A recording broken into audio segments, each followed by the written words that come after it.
Welcome to the SBI podcast, offering CEOs, sales and marketing leaders ideas to make the number.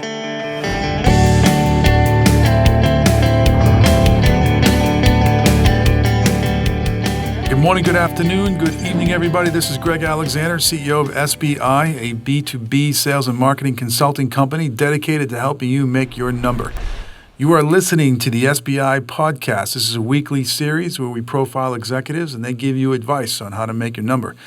This week, I have Omar Choucair, who is the Chief Financial Officer of MultiView, who is the number one provider of B2B digital media publications for trade associations. MultiView's buyer guides, email news briefs, and event content networks deliver industry-specific information across 20 business sectors and over 1,700 business trade associations. Get this, 40,000 advertisers use MultiView's ad network to connect with targeted business markets.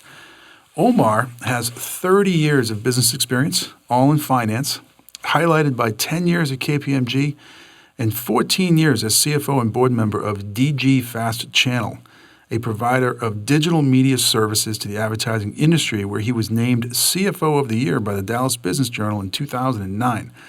And Omar received his education at Baylor University. So Omar, welcome to the show. Thank you very much for having me. Okay, the reason I asked you to be a guest today is that according to your online profile, LinkedIn specifically, you have completed 13 acquisitions totaling $1.1 billion in enterprise value. And our audience, those listening today, is made up of CEOs, sales leaders, and marketing leaders. And right now they're saying, what the heck does this have to do with making the sales number? Well, here's my answer. Companies grow in one of two ways: organic growth, which is what the SBI audience is focused on, and inorganic growth, which is buying companies, which this audience is not focused on but should be. Why? Very often, the post-acquisition integration of the sales force gets botched. This results in turf wars, obsolete org charts, poor cross-sell and upsell performance, lots of employee turnover, and the worst of all, an increase in customer defection. So Omar, let me turn to you here and have you share with the audience maybe some anecdotal war stories on deals gone bad. So have you seen customer defection and employee turnover post-deal? We have, and it's probably an art and a science, and you've probably heard people say it's either art or science, and it's really both. I guess in the high energy, ever-changing digital media space that I've been in, lucky to be in for the last 15, 20 years, we have had a massive shift in advertisers and brands in the way that they spend their money. And I guess I can just kind of paint a quick background, and that'll kind of lay the groundwork for the transactions that we went through, because some of them went very well. Some of them probably could have gone a little bit better. But in the world of advertising, software, ad technology, the product set changes very, very quickly.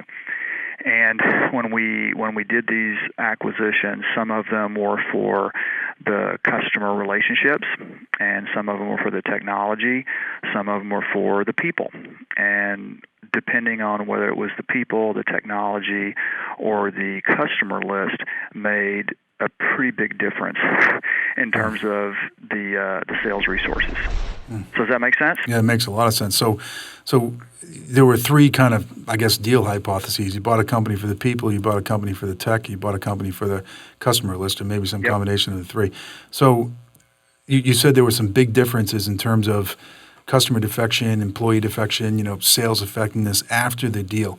Across those three dimensions, people, tech, and customer list, kind of contrast those for me. When was it done right? When was it done wrong across those three dimensions? Right. Well, I think the first thing to look at would be crossover of customers, and I can think of one specific one specific transaction where we had, a very similar customer list on both sides, the acquiree and the acquirer. Mm-hmm. And as anybody in the C-suite would know, well, you probably have different rate cards for the target and for the acquirer. So that was a very sensitive topic, and obviously a lot of this work had to get done in the diligence phase, because if you haven't identified the issue in the diligence phase, then it's probably too late to properly fix it in the post-merger analysis phase.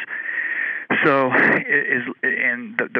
the problem is even more difficult because rate cards obviously are the most sensitive diligence item in the diligence room, and usually that was traded in the last 24 hours, 48 hours of any deal. Mm. So you don't have a lot of time to react other than to know that that's going to be an issue. And if you're a customer, it's pretty clear which rate card they think they should get. The lowest one. The lower one. Yeah. So it's like I said, it's art, science, et cetera. I mean, there's a lot of dependencies on the diligence, on the financial diligence team, on the attorneys, et cetera. And I think you have to weigh the risks with the rewards of strengthening or broadening the relationship you have with that customer. Because the good news is you could have somebody that had a relationship with a customer at one level in the organization, and then the other relationship could have been at a higher level. Yeah, interesting. Okay.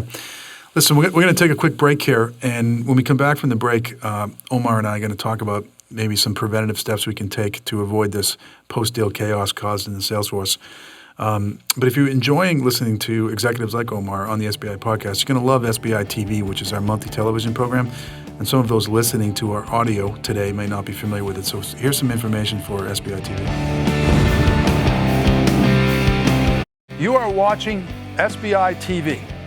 This is a monthly web TV show featuring guests just like you, executives trying to grow their revenues.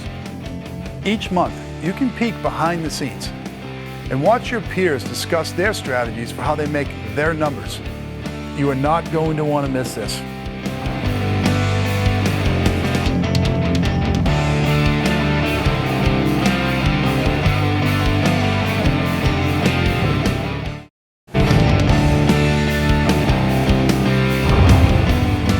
Okay, welcome back, everybody. This is Greg Alexander, CEO of SBI. This is the SBI Weekly Podcast Show.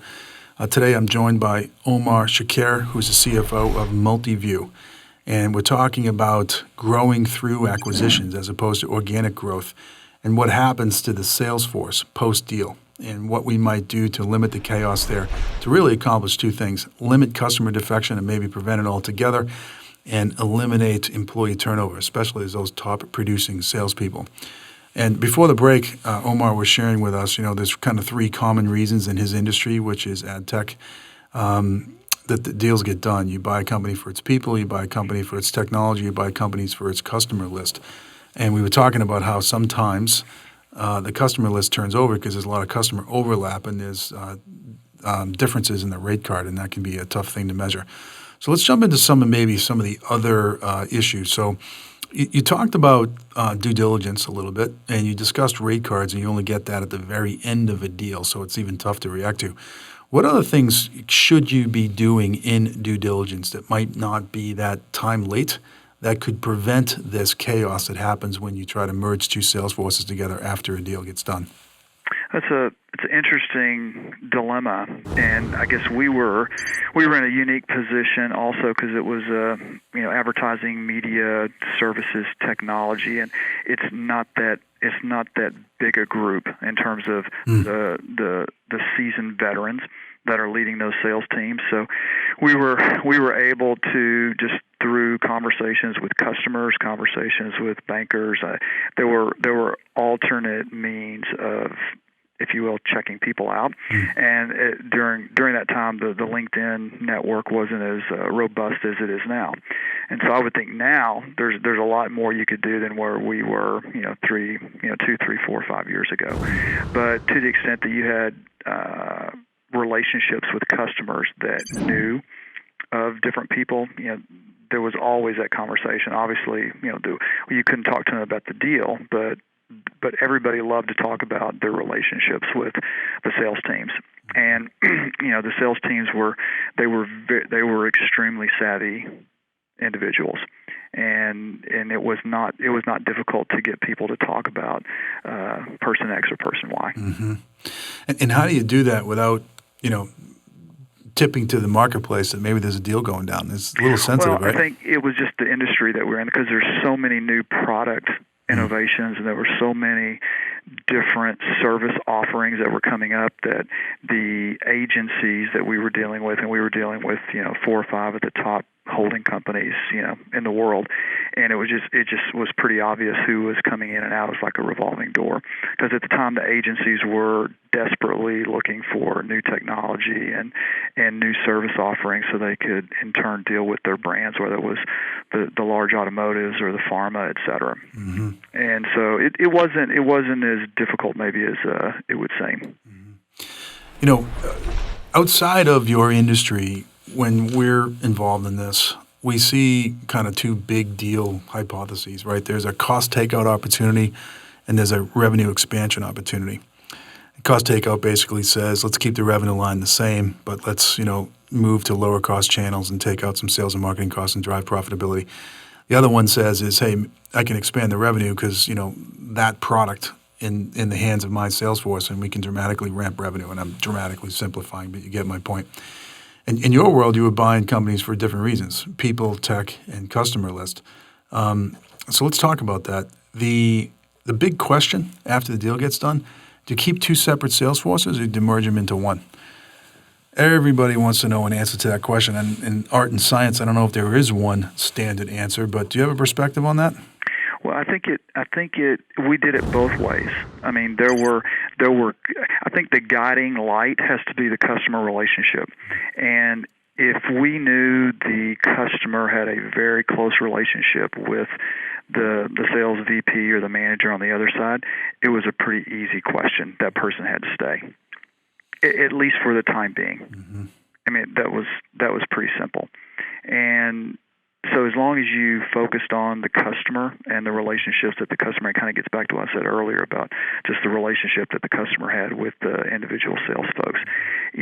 Unfortunately, at times, when you look at the flip side after the deal was done, relating to options and value and change of control, sometimes those folks didn't want to stay. They didn't need to stay. Mm-hmm. And that was another complicating factor in determining who stayed and who didn't. So we did it both ways. I mean, I think pretty clearly anybody that has done a lot of the M&A would say you really want to quickly get to one team, mm-hmm. because if you have conflicting signals that are coming out of the same company, that's not good. I think what we were able to do on the finance and the accounting side was quickly close the checkbook, and all that was coming out of one side, and that was on day one. But the sales was always a more complicated story. Separately, we did have consultants that came in and helped us on some of the bigger deals in terms of post merger integration, and I would say that if you have the resources to spend the money, then that's always a good idea. Yeah. Deciding the strength of a customer relationship. So I've got my legacy sales team, and I got the sales team that I just bought, and now I'm trying to evaluate who has a better relationship with, XYZ customer. How do you do that? Well, it's a good question. I think what we always had was it's best of breed.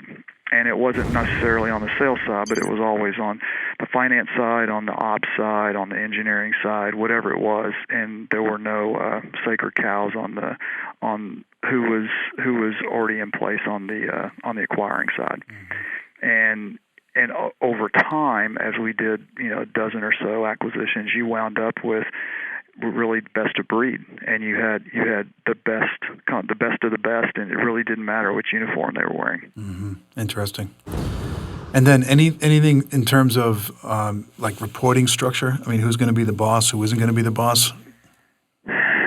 You really have to have one boss, and that was a very difficult issue because there were egos involved, and if you had everybody rowing in the same direction, then the ego issues kind of go away. But depending on what it is, you're always going to have those, and those are pretty difficult to manage. Yeah, they really are.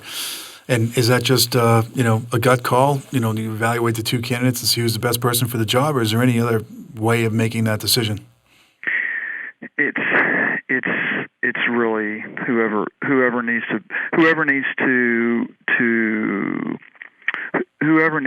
lead the company's mission is the guy or the lady that's going to win. Mm-hmm. And I think you just have to make that call. And I guess at the end of the day, you don't have to make that call immediately, but it needs to be made over a certain period of time. Because I think the sales force realizes, and we were fortunate that these were all very savvy professional folks. They realized that there was a period of time, post-merger, and whether it was 6 months, 3 months, depending on what it is, it could be even longer.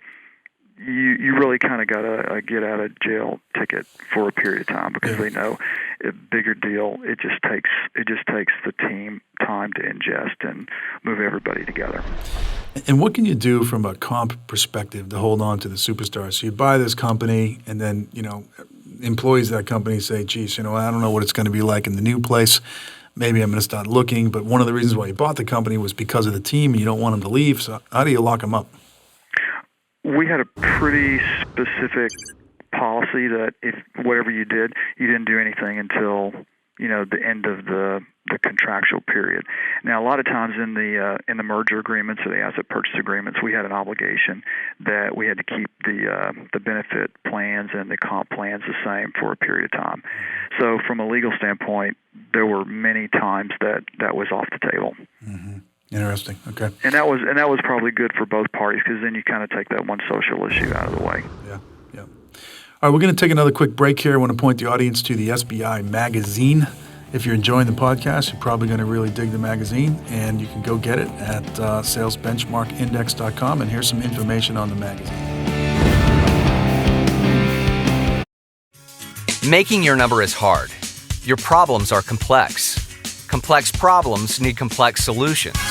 Introducing the SBI magazine. Read in-depth stories written by award-winning journalists about how your peers have overcome their problems to make the numbers. When you need more than a tweet, social post, or blog article, turn to the SBI magazine. Go to salesbenchmarkindex.com to subscribe.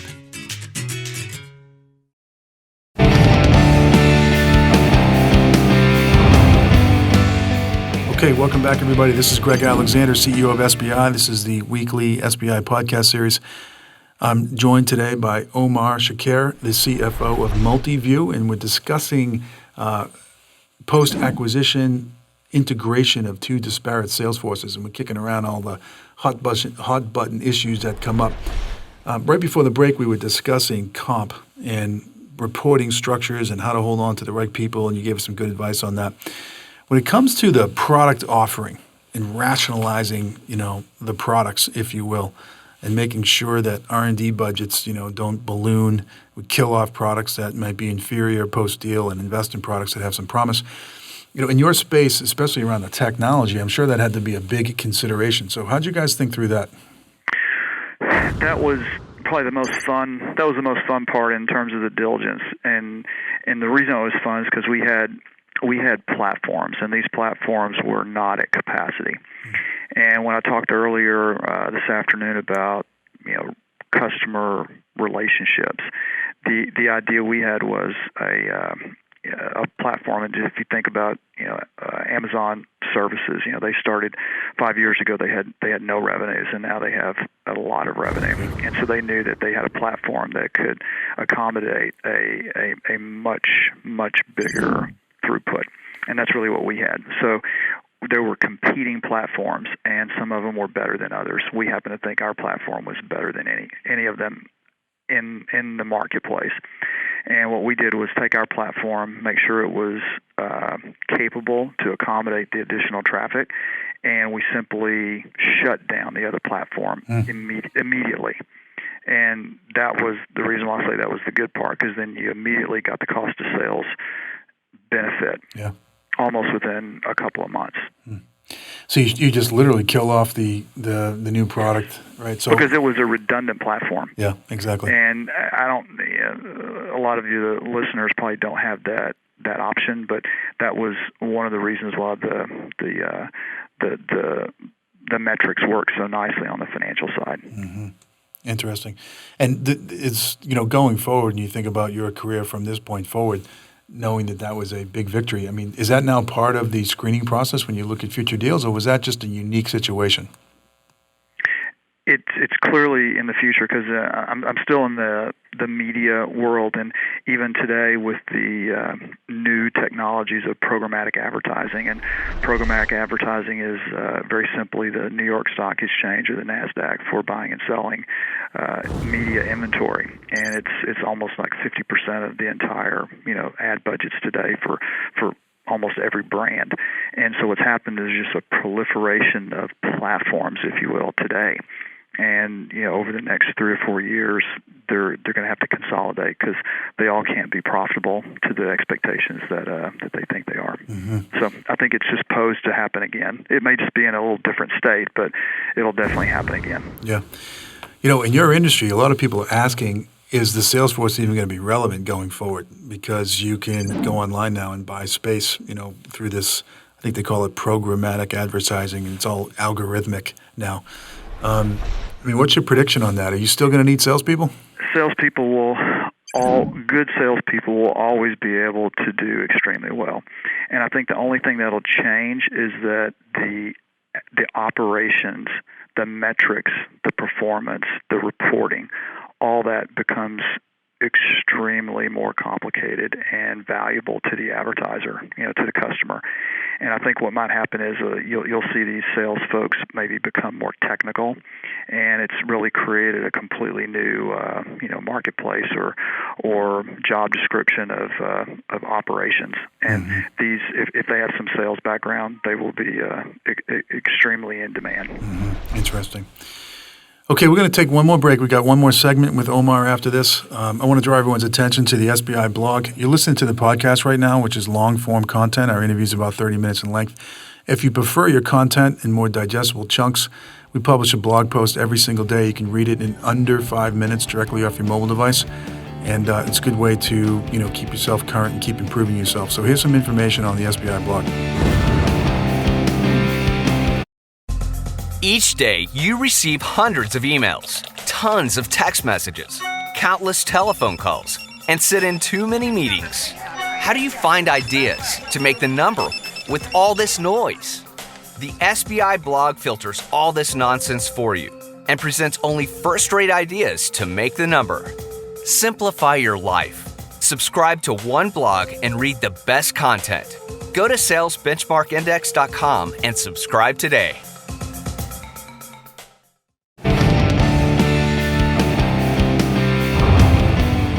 Okay, welcome back, everybody. This is Greg Alexander, CEO of SBI. I'm joined today by Omar Choucair, who is the CFO of MultiView.